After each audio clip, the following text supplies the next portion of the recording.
What's up everybody, welcome to another awesome Redshift tutorial. In this tutorial we're going to talk about the node graph and getting into some advanced shader techniques and really breaking down how to get some scratches and grunge and even a displacement map into your scene so you don't have this really base physical render looking stuff that you've probably been getting with just the normal materials, but you can start getting some really nice physically accurate renders out of Redshift.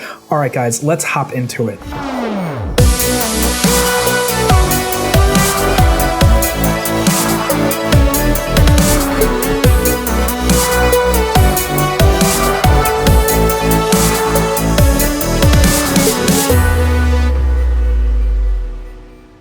So before we hop into Cinema 4D like I normally do, I want to take a look at this image that we're going to be manipulating and trying to recreate.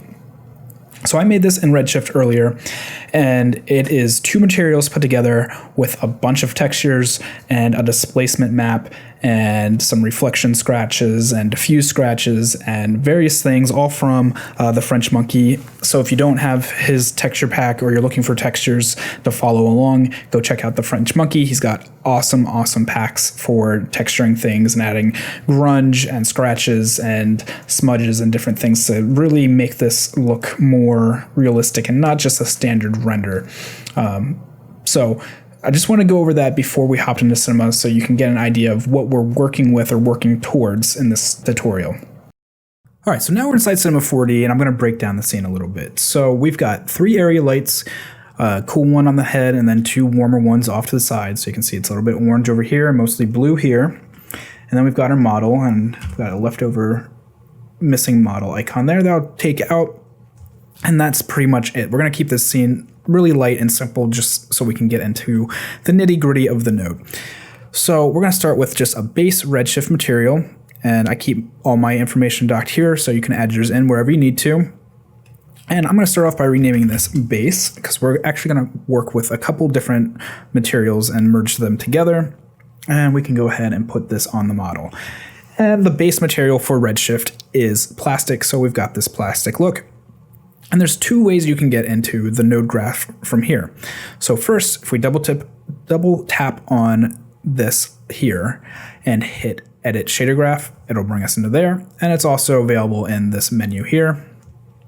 So if you look at it, it might seem overwhelming at first. And if it does, go watch our first series of videos on the basics of Redshift materials and how to get started changing the different settings and what each tab does. We go through the base material, the subscattering material, and the car paint ones. Those seem like the three main ones that people would probably get started with, and then come back and jump into this. So with that said, if you come from a background of Octane or standard or physical render, you're probably wondering, where are the texture buttons? Where do I click the little ... to add in my textures from a directory? Well, it doesn't really work that way with Redshift. You'll just see we've got these base options here. They don't bake it into this. They want to make these as modular as possible and let the designer, the artist, control it how they want. So to really start adding in textures, we're going to do that all through the node graph here, or the shader graph. I'm probably going to keep calling it the node graph just from working with Houdini, but you know, shader graph, node graph, all the same. So I'm going to slide these over and slide this over, and I'm going to name this base 2 just so I don't get lost. So in here under basic, you can rename it base. And if your scene looks a little different than mine, I keep all my attributes tabbed over here, but it could also be right in here for you, depending on how you have your setup. So if you're wondering where your stuff is or why it's not looking the same, I just have mine customized to be over here. So you'll notice here we've got all the same properties that we had in our material editor. And if we bring in a texture from over here, so under textures, texture, you'll see there's nowhere to pipe this into. What do we do? So if we go and click on the blue, you'll see we get the drop down here, and it's everything that we have here. So diffuse, color, weight, roughness. If I pipe this over again, we get diffuse, color, weight, and roughness. So it all lines up. The first thing I'm going to show you is adjusting the specular and adding some grunge to that. So I'm going to name this specular base. and probably adjust this up to like blue, purple color. It's kind of blue here, a little bit more purple here. I'm not sure why those don't match up perfectly, but whatever. And I'm going to pipe this over to reflection, and we're going to control the roughness through this map that I have. So this texture map is from the French Monkey. If you're looking for really great textures, go check out the French Monkey. He's awesome. And he's got 3 packs out now, so grunge, scratch, and smudge. Let's go ahead, let's do some light smudges to begin with. And you know what, we'll do lucky number 13. We're going to grab glossiness, which is pretty similar to specular or reflection. And I don't need to copy it over. And sometimes Redshift likes to cache the images in the background. So if you ever bring in a texture and it doesn't load right away, just give it a second. It may happen in this tutorial too, where we just wait a second for it to load up in the background. Luckily for this, it was really quick. And you can start to see in here, we've got some grunge already, some little specular hits from this texture. And to show you what the texture looks like, I'll pipe it into the diffuse color. And you'll see it's mostly white with some gray dots in here. We'll get closer so you can see. And they're so light that you don't really notice them, but if I take it off, and it's just the diffuse now, you can really see them. So we'll pipe it back in to just the roughness. So we get these nice little specular hits. But that's not nearly as strong as I'd like it. So how do we control that? There's a little bit of controls in here. Maybe adjust. You can change the alpha, pull that back, and that makes it a little bit weaker. But there's a better way to go about it. And there's really 2 ways. You can either take a ramp under textures here, which is the method I'm going to show you. There's also some other ways to do it under color and math. You can do like a color correction. You can start mixing it with some other stuff too. To start, let's go ahead and just bring in a ramp. And what the ramp is the gradient, and connect this up here into our input. And as soon as I connect into the reflection, you're going to notice everything disappears. And that's because this naturally reads from the UV map. And we need to tell it to do the alternative input source right here. And you'll see we start to get everything back, except it's really flat now. And that's because this ramp is controlling everything. So all the blacks and grays and everything are now being remapped through this ramp here. And so if I bring this white down, everything will start to pop out a lot more, and we get a lot more control over it. And maybe I need to go the other way. Let me see. Depends on the map. Sometimes you need to bring up the blacks, and sometimes you need to bring down the whites. Come on. Just got to find that sweet point. I might have to grab a different map. There might be too much gray in the map that I chose. I think that's what's happening. So let's go ahead and just get some scratches. Yeah, there's a lot of just gray in there. So we'll do scratches. Scratch kit. Let's do number 7. I don't know these by heart at all. I'm just grabbing at random, and we'll do metallic. Nope. Let's see if it's going to cache. So yeah, this is one of those situations where it's just caching in the background a little bit. It's going to take a second to update. You can see I'm trying to drag and select that node, and it's still just taking a second. So if this happens to you, just wait until it says progressive rendering, or until you can start selecting things again. And just to make sure everything's in here the way I want, just pipe it in clean so we can see those scratches. And then we'll bring in the ramp and reconnect everything. So input, roughness, and it should go away. Change it to Alt. Everything should come back. Perfect. All right, this is what I wanted. And so now that there's nice clean blacks and whites in this map, we can start to adjust. So as I move this around, you can see we're starting to get really harsh edges in here that really stand out. So some flat plastic in here, and then where the specular really hits these scratches. Let me pipe this back into the diffuse color so we can see it line up. And so right in here, these black areas where the scratches are, that's telling the specular to only shine right there. So if we rotate around, see we get all these cool little scratch specular hits. But our giant really shouldn't be plastic. He should be metal. So let's go ahead and change him to something metal like iron. We can do that in the preset here, iron. And there we go. Now we're starting to get some like really strong hits.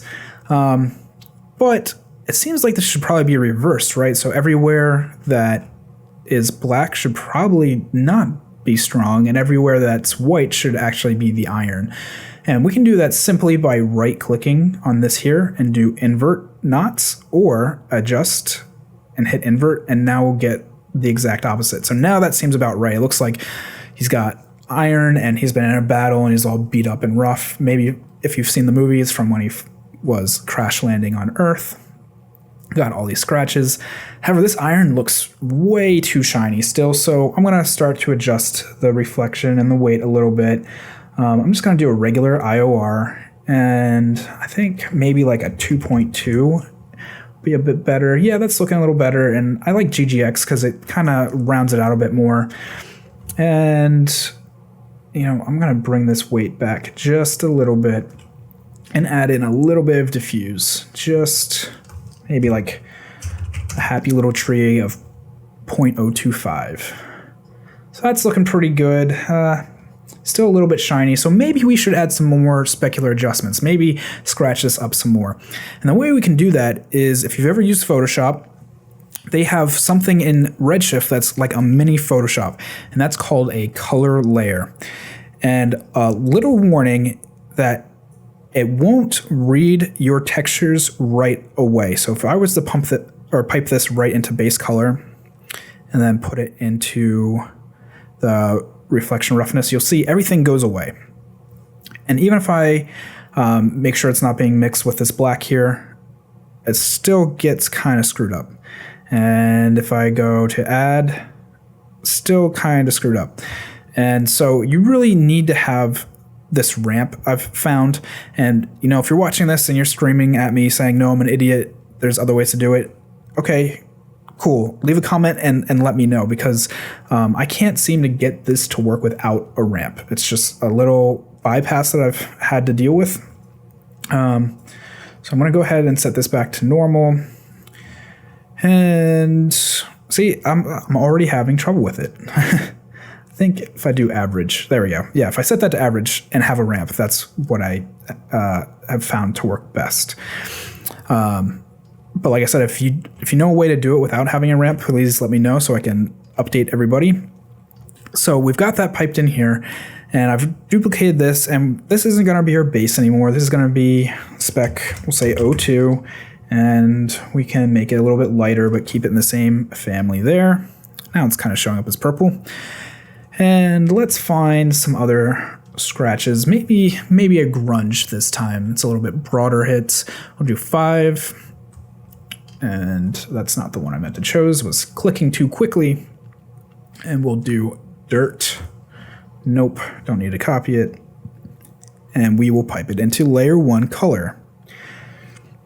So what you're going to see is it's going to start to average these two together. And as we make adjustments on the ramp, you'll see more of the scratches will come through, more detail will come through, and I think if we do invert, we'll get an even better result, because there's a lot of blacks and whites in this one. I think the inverse is going to work better. So now we're really getting this cool, beat up, grungy look here. So we rotate around with really nice flat areas, really nice specular hits.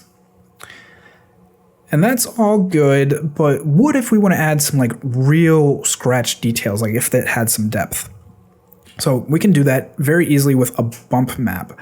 And so what a bump map is going to do is it's going to use black and white coordinates, or a normal map will use X, Y, and Z coordinates, which translate into RGB values to make this look like it's actually got some detail to it. So we're going to do that very similarly through a texture, and I'm going to rename this bump. I'm going to do 01 in case we start to merge it with some other stuff. And we can also look for a bump map in here, and you'll see there's bump blender. So that's why I named this 01. It's kind of like using this color layer here where you can start to blend bump maps together and normal maps together. Oh, you know what? You can just do a normal map in here too. And don't even need this one. But so you can pipe a normal map into a bump map and it will convert it, or you can just use a normal map and pipe that into the bump input here. And this actually already has the image in here. So we'll just do grunge. Don't need to copy that. And we'll come over here, go to overall bump. And now we start to really get some indents in here. So as I get really close, turning it around. And so for all the people out there that are saying that Octane just looks like, physical or like toy renders and things like that, that's because you can't do stuff with it straight out of the box. You've got to get in here, start getting your hands on the shader graph and playing around and making your materials look good. Like you can't, it's not like Octane where they just hand feed you silver and it looks like silver. This is a biased renderer, so you get to control everything that you want. And there's a place for unbiased renderers and Octane, and I still use Octane for projects and client projects too.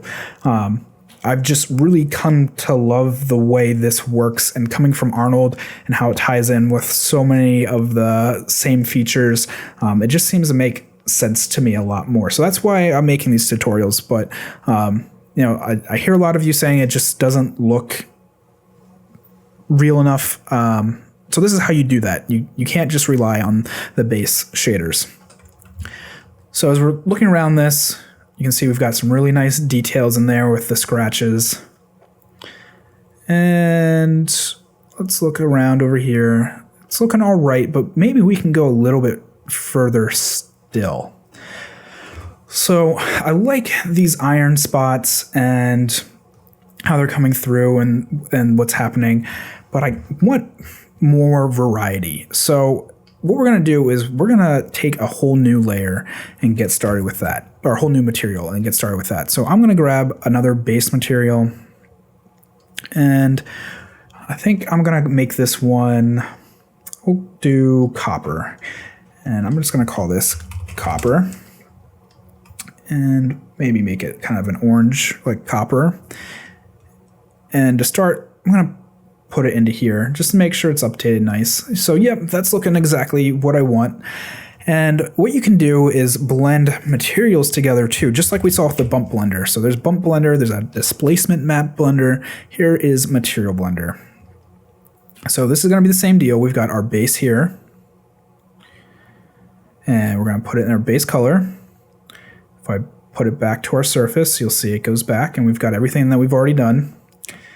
If I bring this in here, just like we did with our color layer, and go to layer 1, layer color, you'll see it starts to try and mix stuff together.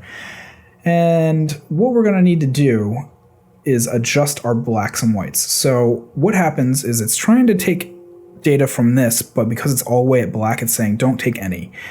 And when we bring this back up, you'll see it starts to get added in there. But I think additive works a little bit better. It starts to actually like add the two a little more, and it looks like we're getting some like weird texture artifacting, and I think that's because we're in progressive. Let me go into bucket render and see if that fixes it, because that's weird. I've never had that happen.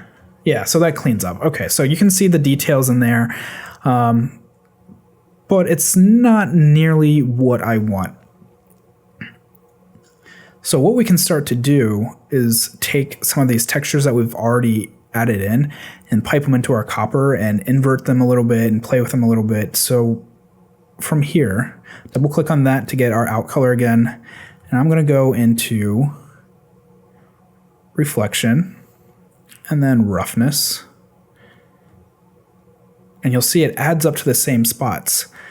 And that's cool if we wanted all of our iron to be replaced with this copper, but I don't. I kind of want the iron to be the copper to be where the iron has been scratched. So what I'm going to do is do an invert search. If I could type, there we go. And you'll see there's a few different things. So there's math invert, vector invert, color invert. I think the one I'm going to want is just a color invert. So pipe it into the input here, bring that over here. You'll see everything gets reversed now. So on top, we've got this kind of iron look coming through, and it's being added into the copper a little bit. And then our base is kind of shifted into this copper now. So now we're blending the two worlds together. And let's see if it helps if I apply it to the alpha 2. Doesn't make it any stronger. That's okay. So you can also just use a ramp and control it more manually. And so under our blend, I'm going to go ahead and bring this back just a bit. Get some of our original material coming through. There we go. I'm starting to like how that looks. So it's got like this kind of old copper iron oxidization look going to it. And if we wanted to, we could add in even more layers. But let me see what happens if I turn off additive. Maybe I'll like the result of that better. Bring this back up. I kind of like that too. I like both of them for different reasons. Let's try like 48% without the additive. That's kind of cool. Check this on. So you can very easily do some look dev. It looks like right around 48, 50%. It doesn't make that big of a difference. But you know what? Something I want to do is make him look beat up a little bit more. So we can bring in a displacement map. So to do that, I'm going to look for displacement. Drag that into here. And I'm going to turn off my bucket rendering. And this one you actually have to bring in a texture to. It's not like the normal map where it gives you the option. So let's go ahead and search for a texture. And we can rename this to displace.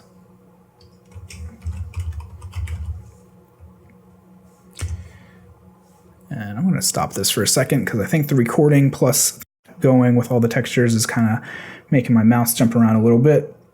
Let's see if I can get my CPU back on track. And there we go. So I'm going to find another grunge map. Let's do 13. And we'll do this normal here. Nope. And sorry about this. My computer's starting to run slow, probably from the recording.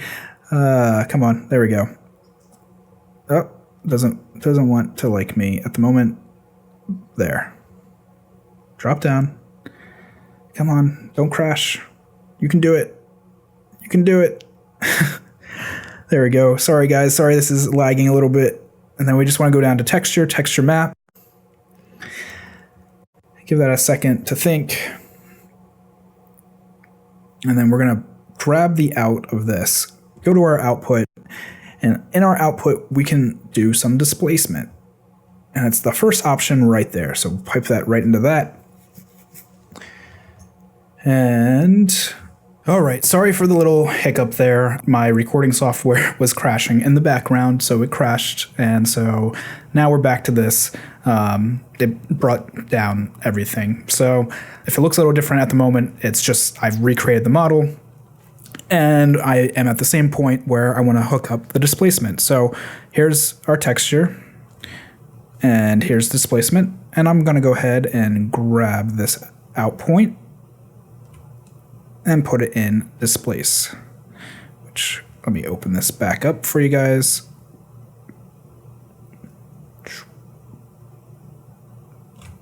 So there's that. And man, that looks really strong, doesn't it? And that's just because we need to make some adjustments and also turn on bucket rendering. So progressive rendering isn't going to have the most accurate look. It's just going to be like a janky whatever. There's some displacement on here. As soon as we turn on bucket rendering, it'll start rendering the way it's supposed to look. And It's got some decent displacement. I'm not sure why it's taken so long to render. It usually goes a lot faster than this. Let me change my encoding from, there we go. I think it's because I had that on vector instead of height field. Depending on what kind of map you're using, you can adjust your encoding so it reads different ways. So now instead of just the scratches that we had right here in our bump input, we're actually getting the real displacement to our polygons. So bumps don't actually displace the polygons. It's kind of faking it and telling the light to react in certain ways when it hits these areas, while an actual displacement map really does displace the polygons a bit. And the cool thing about this, instead of adding a displacement inside Cinema 4D and really displacing the polygons, is it's happening when it's rendering. So you're not having to have it process here and then process again in the renderer. It's just all processed at the end. So you can work a lot lighter and faster. So now you can see we've got all these little details of displacement happening in there. And I'll turn this back to progressive. And you'll see it's still there, but it's not going to be nearly as nice. Bucket rendering is really going to go. And also, I added in a camera from last time. Let me get out of that so we don't have our depth of field. So if we get really close, progressive rendering, like I said, sometimes makes it really janky and doesn't get all the details. It's holding up all right here, but if I turn bucket rendering back on, you'll see we get really accurate details. So all right in here, all looks like it's been scuffed up at some point from a crash landing or whatever. All right, so if you guys have any questions as I reset my frame, reach out to me at _531 on Twitter. You can reach out to Brograph at Brograph on Twitter, or Brograph at Brograph.com, or my email is Liam at FIVE, the word 5-31.com. And I'll put all this in the description, or I'm sure Brograph will. And if you have any questions in the meantime, write them down and then save them for Thursdays, because Thursdays we do a live stream and you can come in and ask us a Q&A about the topic that we covered this week. So this week it's the node graph and kind of advanced textures, and we touched on it last week live, and this is why I ended up doing this tutorial this week, is I thought this would be a good segue from the 3-part series into a more advanced material node graph editing topic. So every Thursday, usually around 9 p.m. Eastern time. Sometimes it's pushed back or pulled up an hour. So it could be 8, it could be 10, but usually we're hitting 9 o'clock Eastern time. We'll do a live Q&A on Periscope, Twitch, YouTube, and everywhere else that we can stream to. And hop in, join the chat. A lot of times it's just us having fun and seeing if we can break Redshift or make my computer crash or do whatever. Again, thank you so much for subscribing to me, to Brograph, to the comments you're leaving, all the feedback you're giving me, everyone that's reaching out on Twitter through direct messages and asking me how to do something. And as we work through problems together, it's really fun for me. So this has really been great, and please keep it up. Please don't hesitate to reach out. I'm really easy to talk to and get a hold of, and I love problem solving with you guys. All right, guys, have a great week, and I'll talk to you on Thursday.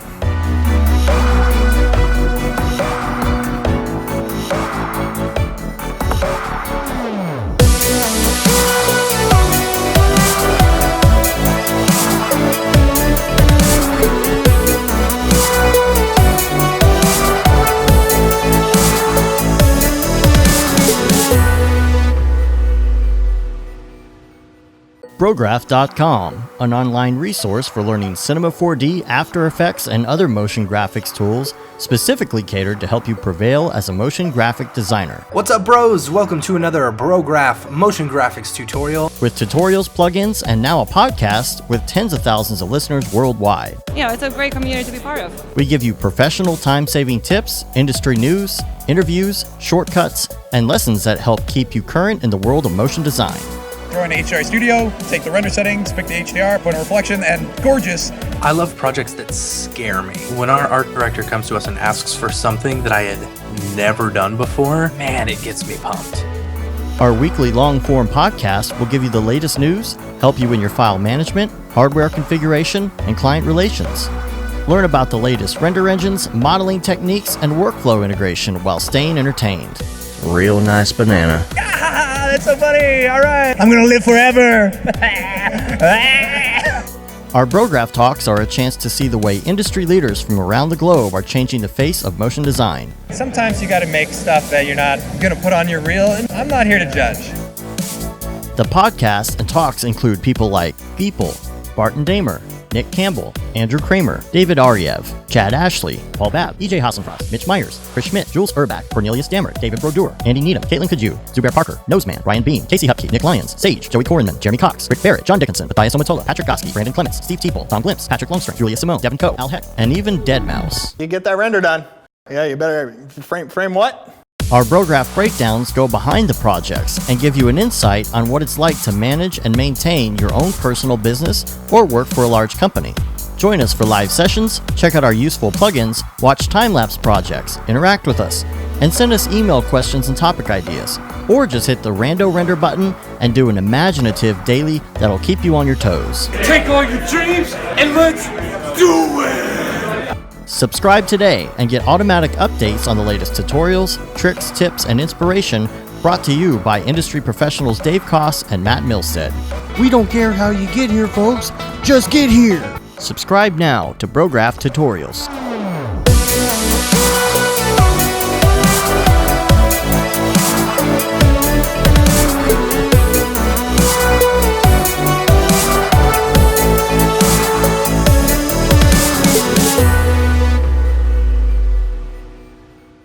It's pretty good, I guess.